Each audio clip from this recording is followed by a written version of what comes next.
হ্যাঁ, তারা কালকের মধ্যে দিয়ে হয়তো মহাভারতের কোনো একটা পর্ব থেকে ঘুরে চলে আসবে। তারা গ্ল্যাডিয়েটর সিনেমার মধ্যে দিয়ে হয়তো 2000 বছর আগের রোমের একটা দৃশ্য দেখে ওই দেশের ইতিহাস ঐতিহ্য সম্পর্কে জানবে।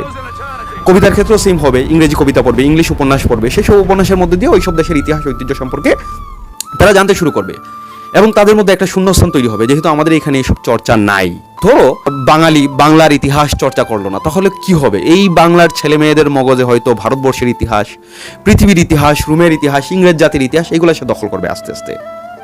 এরকম হইতে থাকবে। আরো সহজ করে বলি, ধরো মুসলমান জাতি যদি ইসলামের ইতিহাস চর্চা করা বন্ধ করে দেয়, তাহলে অন্যান্য ধর্ম সংস্কৃতির মানুষ কি তাদের ইতিহাস চর্চা বন্ধ করবে?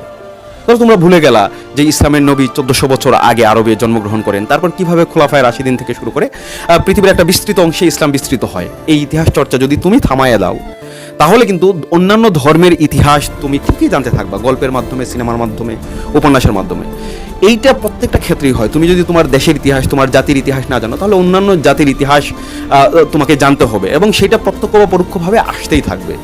সো ইতিহাস আসলে শুধুমাত্র যে এটা একটা সংস্কৃতির অংশ, এটা একটা ঐতিহ্য, এটা নিজের অতীতকে জানার জন্য তাও না।